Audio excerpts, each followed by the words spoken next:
Any شاہد ہیں، وہ یہ کہتے ہیں، جن کا نام گل یاسکوفچ ہے، انہوں نے کہا کہ وہ نارنگی کے باغات میں چھپ گئی تھیں، وہ ایک درخت سے دوسرے درخت جا کے فائرنگ کرتے تھے اور انہوں نے دیکھا کہ لوگ آس پاس مر رہے تھے، میں چپ رہی، میں روئی نہیں، میں نے کچھ بھی نہ کیا، اور پھر 3 گھنٹوں کے بعد انہیں اسرائیلی فوجیوں کی آواز آئی اور خود کو انہوں نے محفوظ کرنے کے لیے بھاگنا شروع کر دیا۔ ایک اور اینی شاہد ہیں، انہوں نے کہا کہ یہ 4-5 گھنٹے کی ڈراؤنی فلم تھی، ہم احمقوں کی طرح بھاگتے رہے اور یہ پاگل پن تھا۔ ریسکیو اہلکار یانیو نے یہ کہا ہے کہ یہ قتل عام جیسا تھا۔ آپ کہتے ہیں یہ قتل عام جیسا تھا۔ پوری دنیا میں اس وقت جتنا بھی یورپی میڈیا ہے وہ اسے یہی بتا رہا ہے کہ حماس کی جانب سے بربریت کی گئی اور نہتے لوگوں کے اوپر حملہ کیا گیا۔ یہ کہا جا رہا ہے کہ اس حملے کے دوران فوری طور پہ مدد کے لیے بلایا گیا تھا۔ سرکاری نشریاتی ادارے کو بتاتے ہوئے انہوں نے یہ بتایا کہ میں نے زندگی میں کبھی ایسا منظر نہیں دیکھا۔ یہ سوچا سمجھا منصوبہ تھا۔ جب لوگ ایمرجنسی سے نکلنے والے راستے سے باہر آئے تو حملہ آوروں کے گروہ ان کا انتظار کر رہے تھے۔ انہوں نے ان لوگوں کو پکڑنا شروع کر دیا۔ ان کا کہنا تھا کہ تقریب میں 3000 لوگ آئے تھے۔ انہیں شاید یہ پتا تھا کہ ان کے پاس انٹیلیجنس معلومات تھی۔ اب صورتحال یہ ہے کہ متاثرین اپنے پیاروں کو ڈھونڈنے کی کوشش کر رہے ہیں، وہ جو اسرائیل سے غائب ہوئے۔ لاپتہ افراد میں جرمن سیاح شانی لاک بھی شامل ہیں، جن کی والدہ کا کہنا ہے کہ انہیں حماس نے اغوا کر لیا اور ساتھ لے گئے۔ 25 سالہ نووا ارگومانی کے خاندان نے بھی ان کے لاپتہ ہونے کی اطلاع کر دی ہے، اور یہ اب سب دنیا بھر کے جتنا بھی میڈیا ہے اس کو یہ باور کروانے کی کوشش کر رہے ہیں کہ حماس کی جانب سے یہ بربریت کا مظاہرہ کیا گیا۔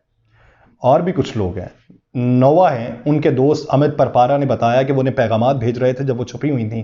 وہ کہتے ہیں کہ صبح 8:30 بجے مجھے ان کا آخری پیغام موصول ہوا۔ امت نے بعد میں سوشل میڈیا پہ ایک ویڈیو میں دیکھا کہ انہیں یرغمال بنا لیا گیا اور اس میں دیکھا جا سکتا ہے کہ موٹر سائیکل پر سوار ہیں اور انہیں ان کے بوائے فرینڈ سے دور غزہ لے جایا جا رہا ہے۔ اسی طرح ایک اور امریکی نیاد اسرائیلی خاندان اپنے 23 سالہ بیٹے کی تلاش میں ہے۔ انہوں نے یہ بھی بتایا ہے کہ ہفتے کی صبح انہیں ان کی طرف سے 2 پیغامات موصول ہوئے تھے۔ پہلا پیغام تھا I love you اور دوسرا پیغام تھا I am sorry۔ اب تک اگر آپ سنیں تو آپ کو یہی لگتا ہے کہ حماس کی طرف سے بربریت کا مظاہرہ کیا گیا۔ اب تک یہی لگتا ہے کہ نہتے لوگوں کے اوپر ظلم و ستم کیا جا رہا ہے۔ اب تک یہی لگتا ہے کہ رات کی تاریکی میں انہوں نے حملے کیے ہیں۔ اب تک یہی لگتا ہے کہ اسرائیل بہت معصوم ہے اور حماس والے اس پورے خطے میں انارکی پھیلا رہے ہیں۔ یاد کریں 2005 کو اقوام متحدہ کی جانب سے 2005 میں مقبوضہ فلسطینی علاقوں میں جانی نقصان کی تفصیلات جمع کرنے کا منظم عمل شروع کیے جانے کے بعد 2022 جو تھا وہ اس حوالے سے مہلک ترین سال رہا تھا۔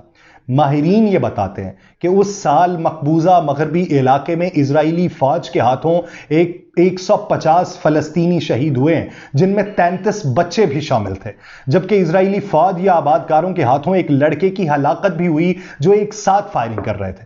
آبادکاروں نے کم از کم 2 فلسطینیوں کو شہید کیا تھا۔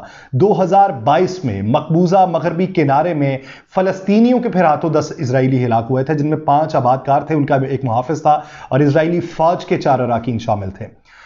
جتنے بھی ایکسپرٹس ہیں، ماہرین ہیں جو اس خطے کو پڑھ رہے ہیں، وہ یہ سمجھتے ہیں کہ اسرائیل کو یہ یاد دلایا جائے کہ اس کے غیر قانونی قبضے کے خاتمے تک مقبوضہ علاقے میں فلسطینیوں کے ساتھ دشمنوں یا دہشت گردوں کی بجائے محفوظ شہریوں جیسا سلوک ہونا چاہیے تھا، لیکن نہیں ہوا۔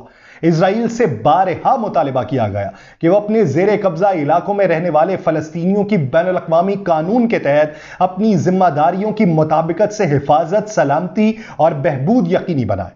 نہیں بنائی گئی۔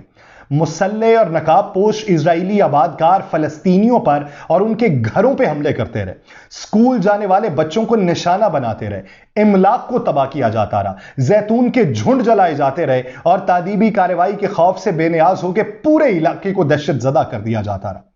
2022 مسلسل چھٹا سال تھا جس میں مقبوضہ مغربی کنارے میں اسرائیلی آبادکاریوں کے حملوں میں مسلسل اضافہ ہو رہا تھا۔ حالانکہ 2016 میں اقوام متحدہ کی سلامتی کونسل میں منظور کی جانے والی قرارداد میں خاص طور پر آبادکاری کی سرگرمیاں روکنے کے لیے کہا گیا تھا، لیکن نہیں روکی گئی۔ میں قطعی طور پہ اس چیز کی حمایت نہیں کرتا کہ آپ بچوں کے اوپر، خواتین کے اوپر، نہتے لوگوں کے اوپر حملہ کریں، میں قطعی طور پہ نہیں کرتا۔ لیکن اسرائیل نے آج تک امن کے لیے کیا؟ اگر آپ دوسروں کی سرزمین میں گھسیں گے، لوگوں کو گھروں سے نکالیں گے، بچوں کے اوپر پستول تانیں گے، تو پھر ریٹیلیشن کبھی نہ کبھی دیکھنے کو ملے گی اور اس کو بھگتنا آپ کے عوام کو ہوگا۔ حماس کے ترجمان خالد قدومی نے کہا ہے کہ جب تک مسجد اقصیٰ کی بے حرمتی ختم نہ ہو جائے اور جب تک اسرائیل ہمارے مطالبات تسلیم نہیں کرتا، ہم کیسے معاہدہ کر لیں؟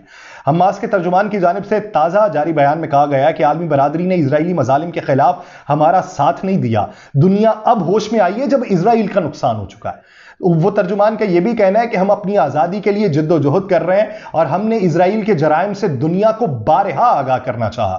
القسام بریگیڈ کے مطابق سینکڑوں اسرائیلی فوجی اس وقت حراست میں ہیں. ترجمان حماس خالد قدومی کا کہنا ہے کہ معاہدہ کرنا ہوتا تو ہم 70 سال میں پہلے ہی کر لیتے. جب تک مسجد اقصی کی بے حرمتی ختم نہ ہو جائے اور جب تک اسرائیل ہمارے مطالبات تسلیم نہیں کرتا ہم کیسے معاہدہ کر لیں. وہ کہتے ہیں کہ مقبوضہ علاقوں میں 22 مقامات پر ہم جد و جہد کر رہے ہیں اور ابھی اسرائیلی حراست کی تعداد نہیں بتا سکتے کہ کتنے اپنے حراست میں لیے ہوئے ہیں. بات یہ اگر کوئی بیٹھ کے یہ کہے کہ یہ بچے، یہ بوڑھے، یہ نہتی عورتیں، ان کا کیا قصور تھا جنہیں حماس نے مارا، تو یہ بتائیے کہ اسرائیلی فوج کیا. میں ڈیفینڈ نہیں کر رہا، لیکن اس کا جواب اگر اقوام عالم دینا چاہے تو دے کہ جس طریقے سے اسرائیلی فوج نے فلسطینیوں پر حملے کیے، جس طریقے سے مسجد اقصی میں نماز ادا کرتے وقت لوگوں کو شہید کیا گیا، بچوں کے اوپر پستول تانی گئی، بچوں کے اوپر رائفلز تانی گئی، بچوں کو ہراساں کیا گیا، بچوں کو اٹھایا جاتا رہا، بچوں کو مار دیا جاتا رہا اور پھر بچوں کے سامنے ان کے والدین کو مارا جاتا رہا اور وہ ان کے سینے پہ بیٹھ کے روتے رہے. ان کی آہیں بھی تو لگنی تھی، اور وہ آہیں جس صورت میں لگی، یہ چنگاری جو چلی ہے، یہ کس کس کو لپیٹ میں لے گی، وقت بتائے گا. مجھے دیجیے اجازت. اللہ نے کے بعد.